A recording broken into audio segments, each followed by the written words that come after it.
TellyCast, the TV industry news review. Hi, I'm Justin Crosby, and welcome to this week's TellyCast. We're taking a look at the Belgian TV industry this week, and joining me on the show is Dries Verhaeghe, one of the country's most senior and experienced TV producers. And K7 Media's Girts Licis is back, and he's looking at some of the shows that are making waves right now in the country, and some home-produced formats that are selling around the world. And Deadline's Peter White is back too, looking at the latest big US studio, revealing details of its planned big money entry into the battle of the streamers. It's all coming up on this week's TellyCast. We're now taking advertising bookings for our special MIPCOM Online Plus shows in October, where I'll be joined by a leading TV journalist every day of the market as we analyse the key news stories of the day. Plus, every day we'll interview a different leading distributor about their MIPCOM slate. If you're interested in sponsoring one of these shows, please email me on justin@boomdialogue.com. That's justin@boomdialogue.com. That address is also in the episode description. On with this week's show. And following last week's German special, we're hopping over the border and taking a look at the Belgian TV industry, one that's been making waves over the last few months as something of a format hotspot.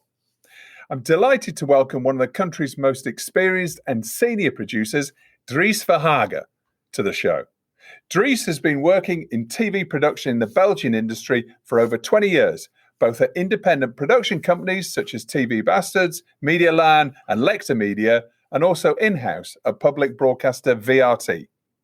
Dries has been executive producer in some of the world's biggest format adaptations in Belgium, including Love Island for RTL Netherlands SBS Belgium, Strictly Come Dancing and Celebrity Splash for VTM. Dries's other production credits include multiple series of Soap Star Superstar, Peter Live, and the pre-selection rounds for the Belgian entries for the Eurovision Song Contest. Welcome to the show, Dries. Thank you. Thank you for having me, Justin. I'm delighted that you can spend some time with us. The Belgian TV industry seems to have been a hotbed of creativity in recent months, particularly, it seems, over lockdown. And Girts Licis from K7 Media seems to highlight a new show every other week from the country. So I'm keen to try and understand why a relatively small country right at the heart of Europe seems to be having something of a TV renaissance. But first of all, could you give us a little bit of an overview on the Belgian TV landscape? Because I'm aware it's fairly unique and it has distinctive regions. Can you take us through that and how the TV ecosystem is organized, if you like? Okay, I'll try to be as clear as I can be. For Belgium is quite a strange country politically, and that has actually the same resonance in media. We have three regions. We have a German-speaking region, French-speaking region, Dutch-speaking region, which is called Flemish. These three all have a public broadcaster in their own language. So you have a German, you have a French, and you have Dutch-speaking public broadcaster. That's like for the public broadcasting. For the rest, I think I will concentrate on the north and the south. Not because I don't like the Germans or that we should not listen to what they have to say, but they're a very small market. It's 100,000 people. It's a very, very small area. I think they only have like the public broadcaster, and apart from that, all the German people watch the German channels. Okay, we covered off Germany last week. Talk us through that north and south. First of all, you have the language barriers. The south is French-speaking, the north is Dutch-speaking. That's a cultural and linguistic barrier, which resonates actually in you don't have crossovers, or you hardly have any crossovers.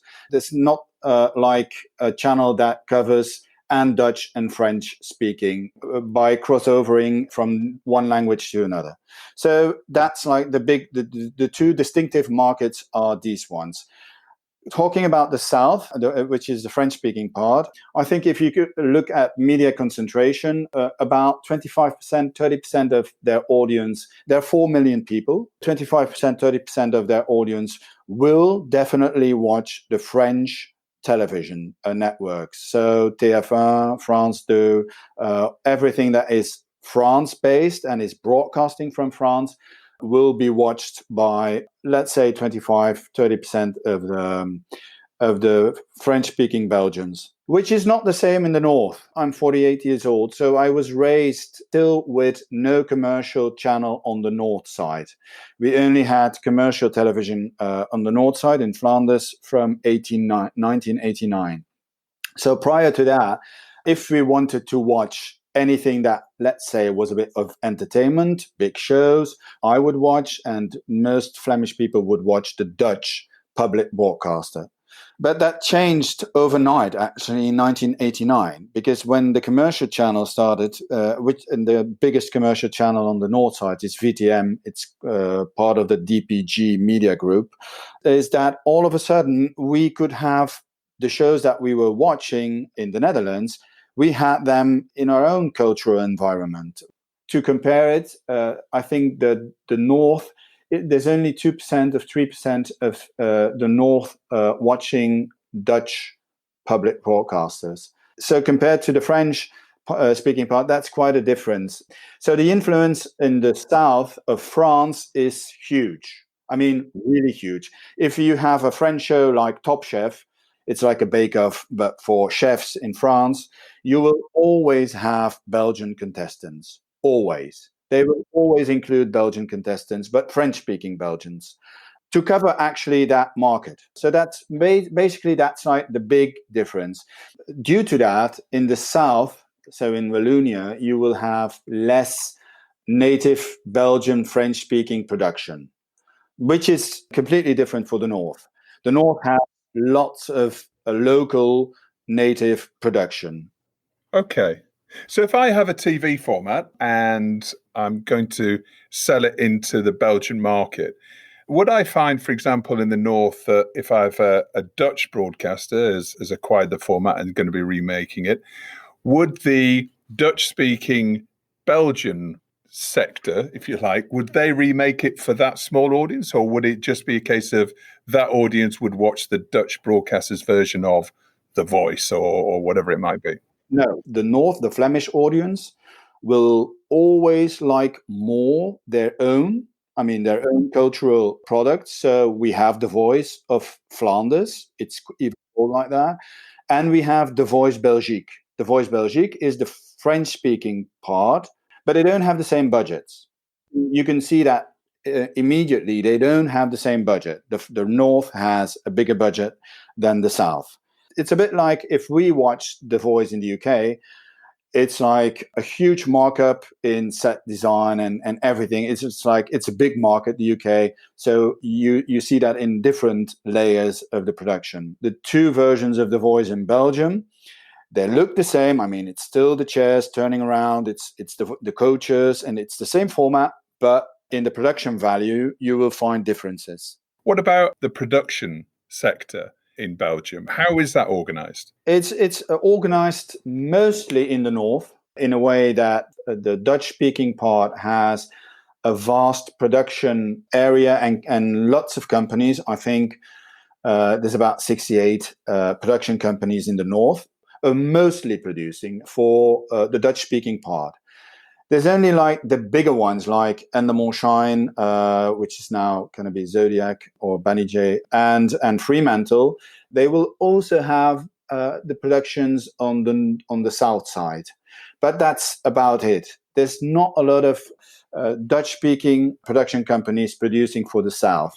Presumably, you mentioned the super indies, and obviously will no doubt have a presence there. But what about the true indie sector? There presumably are 3 or 4 big companies that are making multiple productions. Yeah, and which is, in my personal opinion, way too much. Economically, I think 68 or 70 production companies in a small production area of Flanders with 6 million people is too much. Your talent is too divided over small companies, and you don't have that added value of having a bigger company where creative people can hop from one production to another one.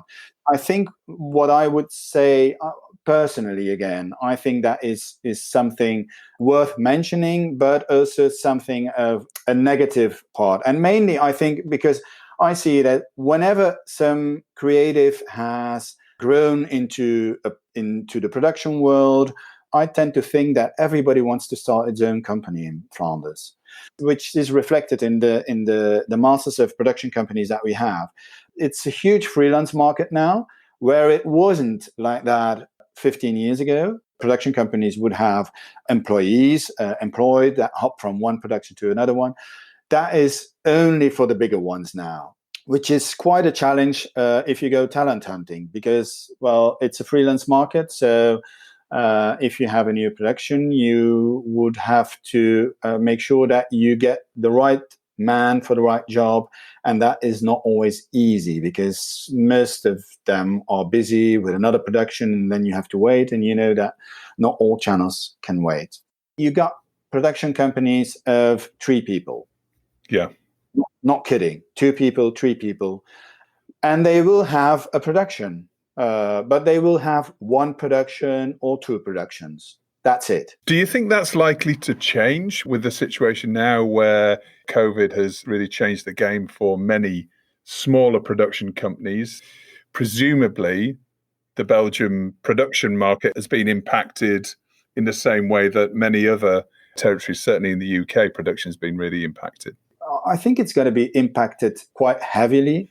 And that's the streaming war that is going on. And so there's less money for the classic linear broadcasters to do productions. There's less income from advertising. I think the coming months and years going to be very challenging for lots of production companies in the north. I wouldn't be surprised if by this time next year, 5-6 companies have gone bankrupt. It's a fairly bleak outlook in some areas. I mean, maybe we might see some of these smaller companies banding together. I personally think that would be a very good idea, actually, because you do brainstorms and you brainstorm about new formats or new things that you want to get going. If you have to do that on your own, that's quite lonely, and you don't have like feedback. And if you combine that, you get just a better result. I would hope that this crisis will bring bright minds together. So I think that we have been diverging, and now we should be converging again. We're seeing lots of new shows coming through, particularly through COVID. Creative formats coming through in Belgium. The Container Cup is one that springs to mind, but there's Girts Licis has mentioned many others over the past few weeks. Why do you think that is? Why are we seeing such creativity bursting through in Belgium? I don't think that Belgium is more creative than any other media business in the world. I think that's simply not true. Okay. What is different is that the area that you have to work in is extremely small. I mean, we're talking about 6 million people in the north, which is not even London. We're such a small language area. Our audience likes local content. They want local content. Any local content will do better than acquired international formats, or any local content will most of the time do better. Oh, really? You find locally produced content outperforming the likes of The Voice or the likes of Got Talent, for example? They will watch Britain's Got Talent on the second commercial channel of DPG Media. Yeah. They will watch it, but the numbers, the ratings will be, not even a tenth of what the regular show on the main channel will be with local stars. Okay. It is extremely local driven business. And I think that in combination with the fact that you don't have big budgets over here. If I tell you that the biggest production I've done, and I've done some, was 3 million euros for 10 episodes. If you compare that to UK standards, that's not that big. Yeah. But I think given the fact that we have to work with less financial resources, makes us more creative in coming up with new ideas that fit that little small market. And I must say, but that's also, maybe that's a bit personal, but I think that in Flanders, they are really they like a typical kind of TV atmosphere. I teach television on the film school, and when I was talking about formats, and if you look to the international formats, if you look to a format like the slimste mens ter wereld, which is, if you would translate it, the smartest man in the world, it's a long-running format that first was on the public broadcaster and now is on the commercial broadcaster. Extremely popular, but like ratings that would pop up in any international boardroom, like, okay, what's that? Oh, fuck, what's that? But if you explain that to students and you say, like, the difficulty of that format traveling abroad is that how do you explain to an American audience that the final is played with the two contestants that didn't win? Right. It's like any American executive will say, no, you can't do that. You can't do that. A final has to be with the brightest minds. No, but this one is different. So, and that, I think in that gives a slightly idea of what our audience is. We love underdogs. The winner of The Voice is not necessarily going to be the most popular candidate. We always like the underdogs. In talent show, that has always been like a bit of a, I don't know, it's really weird. Do you see international formats being adapted to suit that underdog appetite, if you like, in Belgium? No. But the result is sometimes that if we also had the franchise of Idols in Belgium in the north, and one of the most popular Flemish artists right now became second in that show. She didn't win, but she came second. Not the same in the south. The south loves winners, but like real winners. But in Flanders, I don't know, in talent shows, they love the underdogs. Interesting. And perhaps the constraints of COVID have really seen many Belgian producers playing to their strengths. Yes, maybe they have less difficulties with adapting to even lower budgets, like even more lower budgets than they were before. They are able to adapt and to find ways to service that. So it's the time in the show, Dries, where we get to look at your TV stories of the week and what's making the TV news in the Belgian industry right now. So the first one you've chosen is about a new SVOD channel. Yeah, it wouldn't be extraordinary launching a new SVOD platform, but this one is a collaboration actually between the two rivalry commercial channels. They both own parts of that streaming service. And the public broadcaster is a bit out right now, but still they hope Streamz, as the name is, they didn't look that far for that name, I think. No, but it has got a Z in it, right? It has got a Z, yeah. It should become like the three main North media groups, so Flanders, working together on an SVOD platform. What I personally think, it's too late. That's my personal opinion. I think because it's mainly gonna air local drama series, so Flemish speaking drama series, so locally produced. But we know that producing local drama series, it is expensive. But if we have a couple of them every year, that will be it. And I think it's quite difficult to fill any library with a couple of drama series a year if you're used to your Netflix or Amazon or HBO Max or Disney Plus library. So I'm really curious, in a way, how that will be popular. Of course, they ask money for, as a subscription. I'm really curious to see how this will play out. It comes down to any household to ask, okay, you have already your Disney Plus and your Netflix, so why not take another one, Streamz, as another subscription to the subscriptions family households already have. So I'm really, really curious to see how this will play out. They advertise they have a library of 1,000 titles, which is quite, I'm really curious to see the whole list of those 1,000 titles, because that will need most definitely the titles of the public broadcaster, because the public broadcaster has much more library of locally produced drama series. So I'm really curious to see how this will play out, because it is in a competition of Netflix, Disney Plus world, and also that comes with the quality of those series that you see on those streaming platforms. in a way, it's good because it might up the game of drama series locally produced in Belgium. But then again, you'll never have those budgets of the Netflix blockbusters. You need a tentpole series like The Crown or The Mandalorian or whatever. Yeah. Yeah. It'll be interesting to see how that rolls out. Has that launched yet, or it's about to launch? Yeah, it launched, on Monday. Okay. And what's the subscription out of interest? It's €11.95 a month. Interesting. Well, I think that's a brave move, but maybe it's something that's been planned for a long time. It's just taken a long time to come to fruition. Your second news story is about a sexting scandal in the TV industry in Belgium. Yeah, well, not particularly because the sexting scandal, but it gives you a very, very good idea of how different this country looks to things in the south and in the north.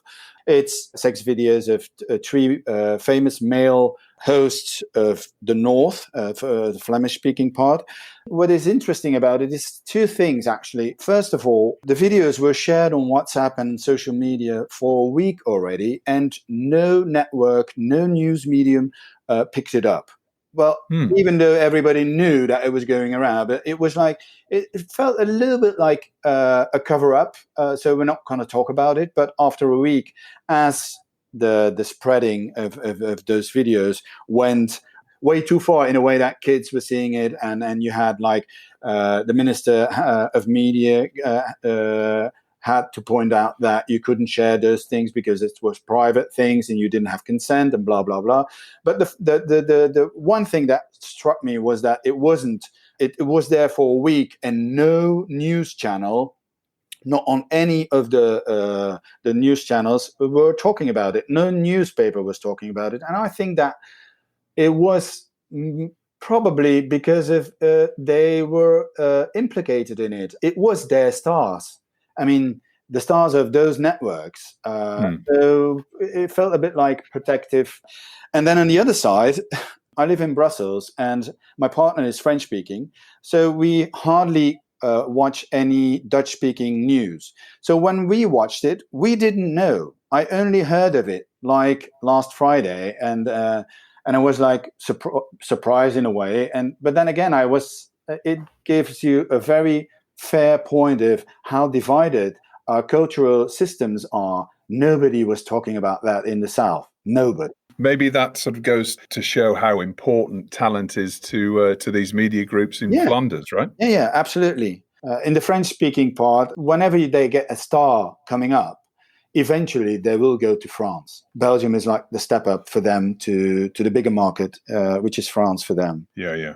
Oh, well. Well, that's, again, the value and the rising value of talent to media. That's an interesting point. And actually talking about talent, that brings us on to your final news story this week. Yeah, the global talent brand of the Kardashians, who announced recently that the 14th season will be their last season. And so they quit Keeping Up with the Kardashians as a TV show.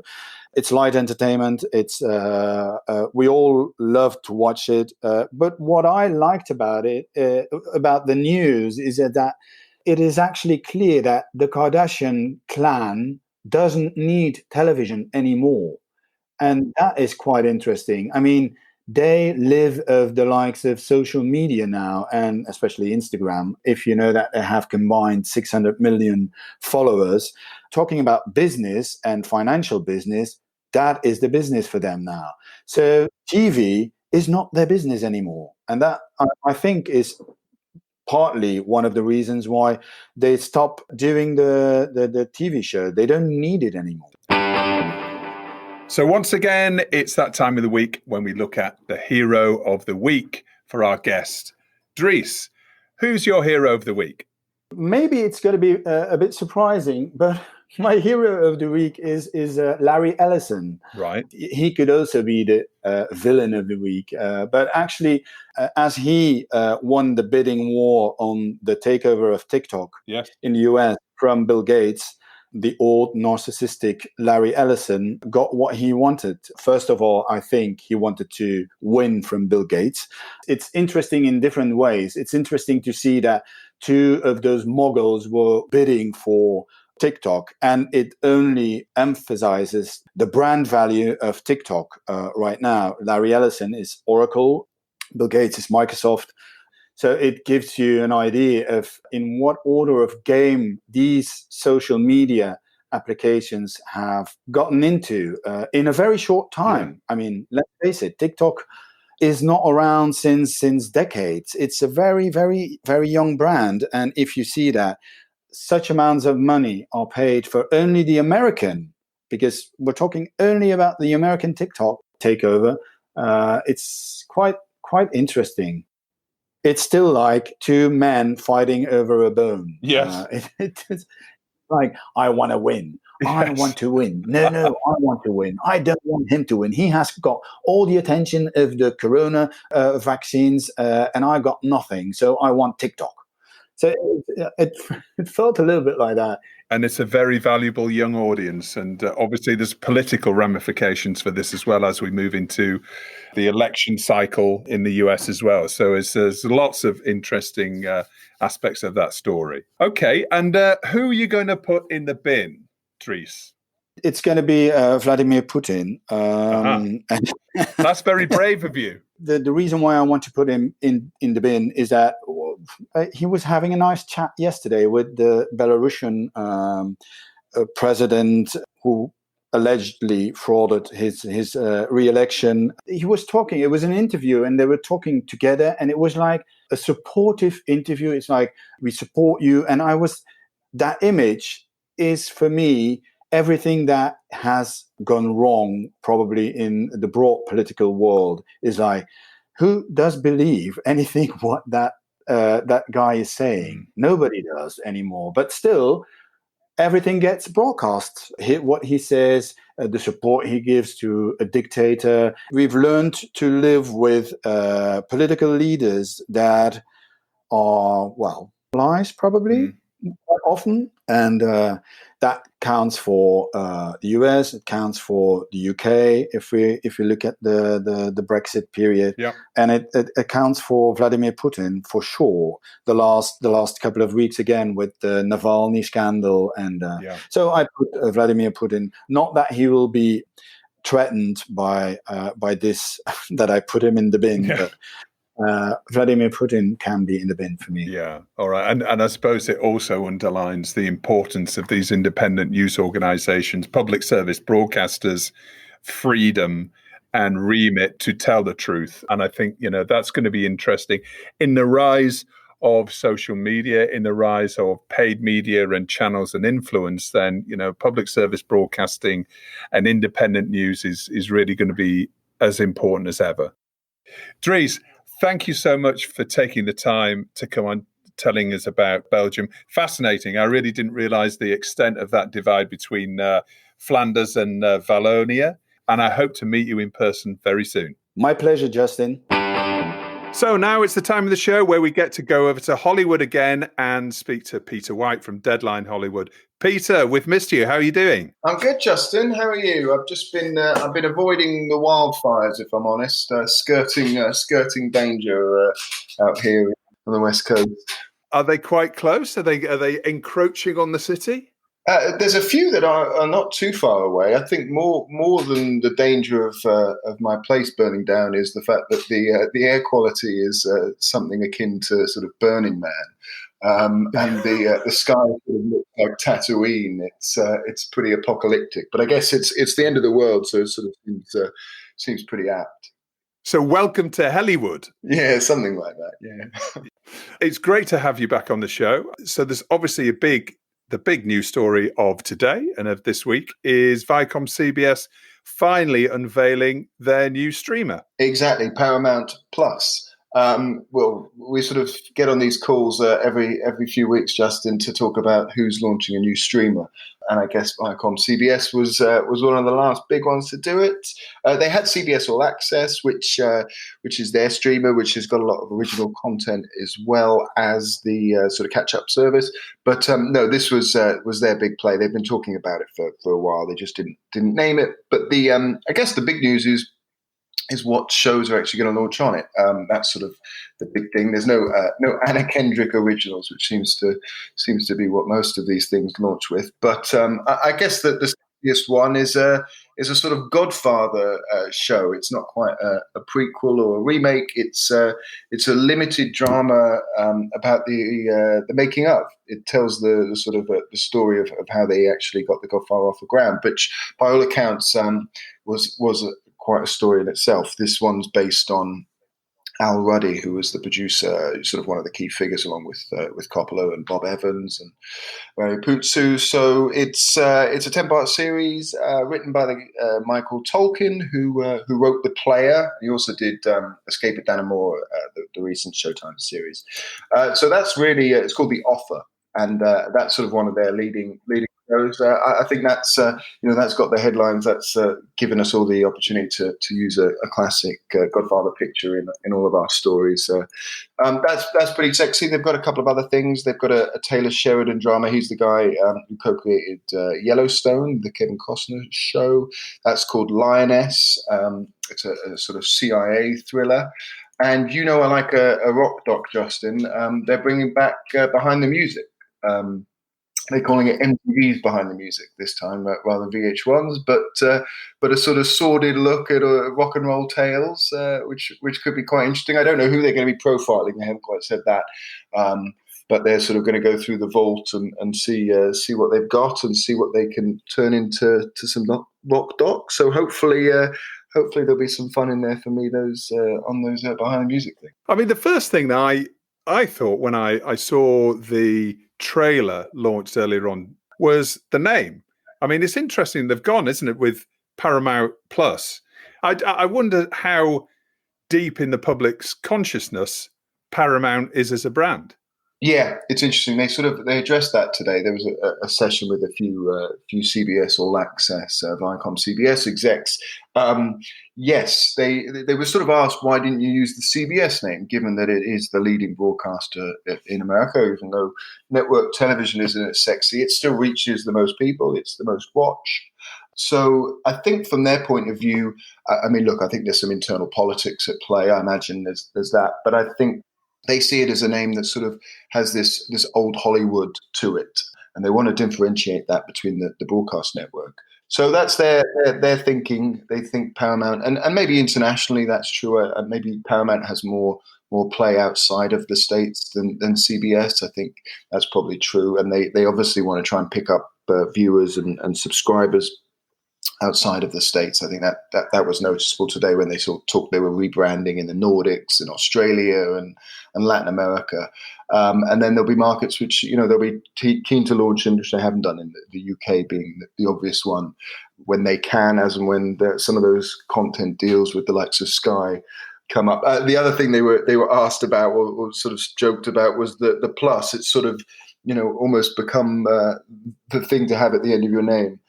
Disney, yes, Paramount Plus, and actually, I was a cynic saying they couldn't really think of a name, but actually, people are starting to see that as it means streaming, and I think that it's sort of smart. It differentiates it from maybe the Paramount Channel and the Paramount Studio. Doesn't necessarily breed confidence they couldn't come up with something better, but I guess people will know what it is. Huge catalogue, really, really varied catalogue as well. I am actually surprised that they've gone with that, and they couldn't think of maybe a stronger new consumer brand to compete with the likes of HBO Max and Netflix and Amazon Prime and all the other streamers that they're going to be going into battle with. Yeah, the naming is really interesting. I mean, you look what NBC Universal called theirs Peacock. I don't think many people outside of the business know what that is. So that's and then similarly, HBO Max is caused all sorts of issues because it's more than HBO. HBO stands for a certain thing. This is essentially Warner Media Plus. So I think the naming of it is really fascinating. I hazard a guess that down the line some of these might change. Hollywood and television and entertainment loves a rebrand, but yeah, that's one of the tricky things that these guys have to do. But as you say there with the catalogue, I mean, they have all sorts. They're going to have all the Nickelodeon shows. They're going to have MTV content. They're not going to have Showtime shows, which is interesting. They're keeping that one separate for the time being. Right. will be true in the future, I don't know. Another sort of premium scripted series will still live on Showtime. But yeah, naming rights is important. Have they announced a rollout date? Early 2021. And presumably that's going to be the US first and then international later, or is that going to be global, do you think? I think that'll be in the US, and then I think it'll be in those markets that I mentioned that they're sort of already in many places, and then I think they'll sort of move into the next stage is getting that elsewhere. David Lin, who heads up the international business, is going to be charged with that. I think you'll see it in the Nordics and Latin America and Australia, and then you might start seeing it in other parts of Europe. And presumably they've not announced pricing strategy, because it's purely subscription, isn't it? There's no different tiers like Peacock. Well, CBS has tiers-ish. There's a slightly cheaper tier if you will put up with a few adverts. But no, they haven't announced pricing. I wonder whether they'll keep it similar to CBS All Access, whether they'll increase it. They might. But then all of these, I bought a Stars subscription the other day that cost me $1.99 for 3 months. So I think pricing is obviously a big issue. People are bundling. They're going to be bringing these things together. I think there was news today on Apple bringing a number of its subscription services under a bundle. I think that will, Showtime and CBS All Access is already available as a bundle. So whether you get these for one price, I think pricing is still sort of key, but it's being figured out. And distribution, as you say, is absolutely key. And this one thing is for sure, next year is going to be a complete fist fight between all of these streamers. By that point, everybody will have launched, or all the majors pretty much will have launched, won't they? So we'll be able to stand back and see who's standing by what, I don't know, 18 months after launch. I mean, let's see who's still standing, right? I think distribution is really interesting. I don't know if I paid too much attention to it before I moved here, and then I was buying a new TV setup, and I've got an LG TV fresh off the truck. I've got an Amazon Fire Stick. And I was loading all up my apps. I was, getting all my subscriptions going. And then it turns out that I can't actually get HBO Max on either of them. We were a bit annoyed. We couldn't watch Last Week Tonight with John Oliver. We had to sort of watch it on the iPad, which, isn't ideal when you bought a 60-inch TV. But it's interesting. That's going to have to change. I think it's the same thing we've seen in other markets.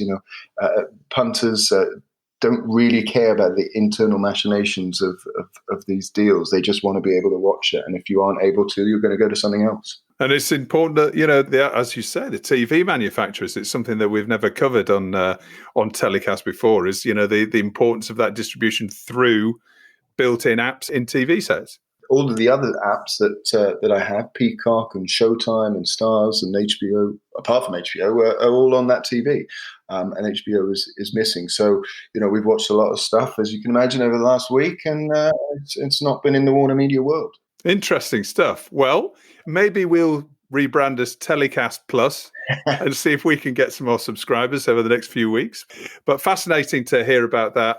Do let us know any other developments that come through on that. And obviously, as you do on any other news from Hollywood in the weeks ahead. Always, Justin. Thanks a lot. Take care. Cheers. And now it's that time of the show where we get to welcome back Girts Licis from K7 Media. Girts, we've missed you. How are you doing?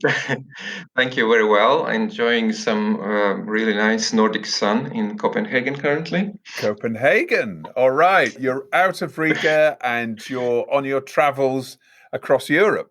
Yes, I'm slowly approaching London, where I should arrive later today as well. This has been promised and rumoured for a long time. So I'm going to be watching the Sky Scanner apps and waiting for seeing your flight descending. Well, it'd be good to have you in the country, albeit briefly. But thank you. And I think it will go. Probably the flight path will go over Belgium. Yes, it's very likely. Yes, which is a brilliant segue into obviously what we're talking about this week. And actually, this is inspired by you, Girts, the fact that we're looking at Belgium over the last blame me if you want, okay. Over the last few weeks, every time you've been reporting on interesting formats and interesting developments in the TV industry, you've always seemed to come back to Belgium and highlight what is coming through, particularly on the creative programming side. Love to hear about what you think about Belgium and going into it in a little bit more detail. Sure. Yeah, you're right. I find Belgium a super interesting country. And though I'm still not quite sure what specifically has triggered this recent creative success, but I think it's a combination of a number of factors, probably. Belgium is a small place, but very diverse in terms of people who live there, and it's surrounded by all these big nations like UK, France, and in TV terms, I would also definitely add the Netherlands to this category. And since Belgians have always been known for having a strong appeal of foreign programming, I guess they have been also smart enough to learn the best, not only from its neighbors, but also from further afield. In politics and in business as well, there is a term, the Belgian compromise. Perhaps it has even something to do why Belgium houses the main EU institutions, as this nation is famous for being very skilled but also sympathetic negotiators with a very flexible approach to forging win-win deals. And the whole point of it is that it may not always be the ideal solution, but always everyone comes out of it with a reputation and pride intact. And I guess that this same art of compromising and serving everyone equally well has been further polished locally by trying to manage two very different linguistic spheres of the country itself. The Dutch-speaking Flanders region in the north, which makes up about 60% of the total population, and the French-speaking region of Wallonia in the south with about 40%. Each of these regions possesses also a very distinct visual culture with distinct tones to broadcasts. The Flanders, for instance, tend to possess more original and digital programming compared to Wallonia. And these communities, in fact, share little overlapping interest in the other shows. That said, though, there are some cases when a show or a format which has brought success to a broadcaster serving one part of the population then gets adapted by the other as well. Just recently, for instance, an escape room format, The Way Out, which sees two celebrity duos compete to be the fastest to solve clues and find their way out of separate identical rooms, has been commissioned for a French language version on RTBF after a successful first season on the Dutch-speaking channel BTM. And the second season of the Dutch version just launched last week with a super strong 38% share of the 18 to 44 demographic, an impressive increase of more than 75% against the channel's slot average. And this format is distributed by B Entertainment. So I think that all this complexity and working on finding ways to be good for everyone might be also one of the factors why formats created in Belgium have this flexible and universal voice that makes them very well suited for traveling internationally. And on the other hand, it also is a very smart approach to distribution business, in my opinion. There are few industry professionals leading this way who have spent many years gaining experience with some of the biggest international distribution houses before recently deciding to focus on pretty much Belgian content exclusively. And there's a bit of that sense of a mission, which I think also adds to their enthusiasm, as they claim that smaller markets may represent a perfect breeding ground for format developers to test new ideas. And I think that there is a certain breed of creators, particularly those representing more independent voices, who particularly appreciate this more personal approach, the passion and often a higher degree of agility, that can be offered by a smaller but well-connected and more targeted distributor. And many creators find it more important than the deeper pockets, but perhaps less attentive collaboration that many of them have experienced with more global players. So which shows are the most popular amongst Belgian audiences? If you're looking at the ratings of the linear broadcasters, the top performer in August was a long-running Flemish sitcom chronicling the misadventures of a fictional local football team called, in English, FC The Champions. It was on air for more than 20 years, since 1990s, and the reruns this summer still have been gathering very impressive audiences. I would guess that it's also partly due to the current COVID situation, since the show also provides that needed dose of escapism and nostalgia, reminding of some time in the past when the grass was greener, so to speak.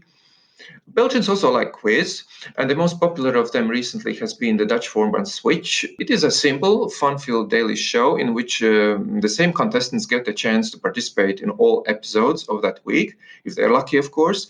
They do not need to earn points. Instead, they switch positions depending on whether their answer is right or wrong. And at the end of each round, the contestant furthest to the right drops out. And also, Belgians have they are big fans of the soap. Sarah, which is a local adaptation of the Colombian format, which is best known for its US version, Ugly Betty. So, apart from news and sports, the trend there is clear. It's a light-hearted, fun family viewing that gathers the largest audiences. And if we are looking at a broader timeline, similar to Brits, Belgians love their local long-running soap opera. Their number one soap is called At Home in English and runs since 1995.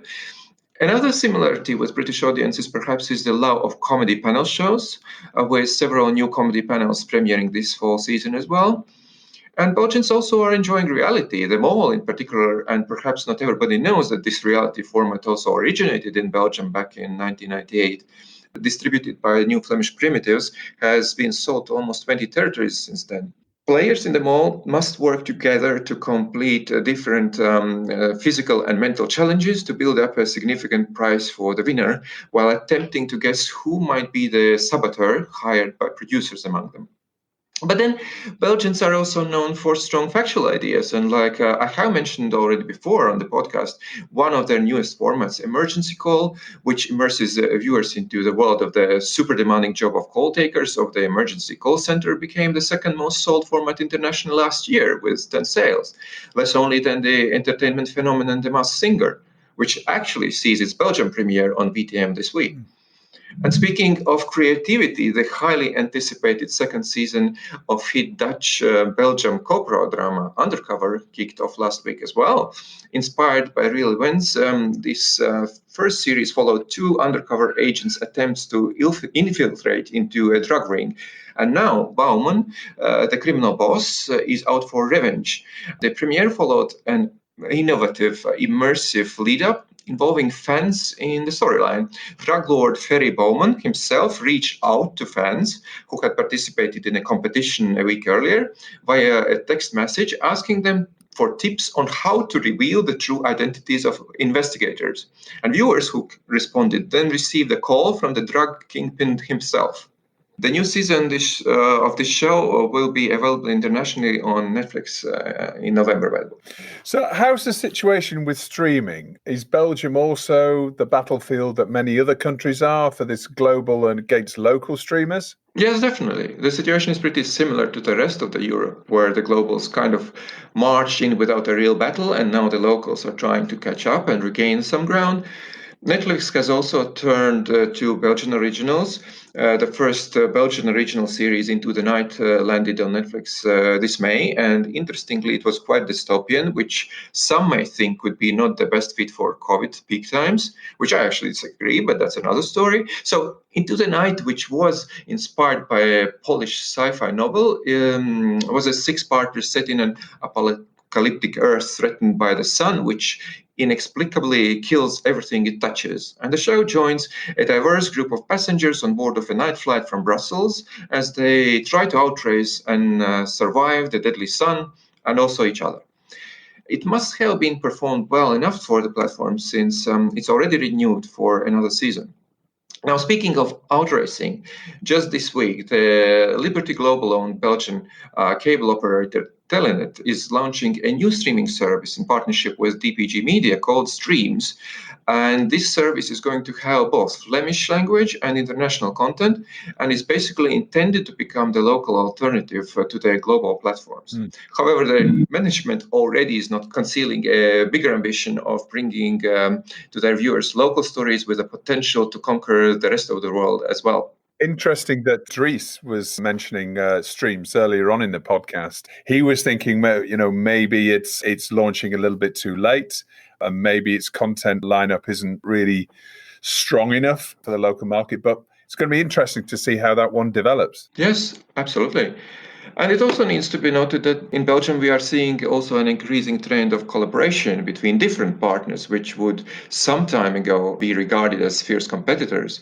And with the uncertainty COVID has brought to financial investments into big budget new productions, it's obvious that sharing risk becomes increasingly appealing. So it has been recently announced, for instance, that Netflix is working together with Channel Deer on a production of a new drama series called Soil, which tells the story of a family that begins bringing soil over from Morocco to help local Muslim families faced with the dilemma of deciding whether to bury their dead in Belgium or honoring their last wishes and taking them back to where they were born.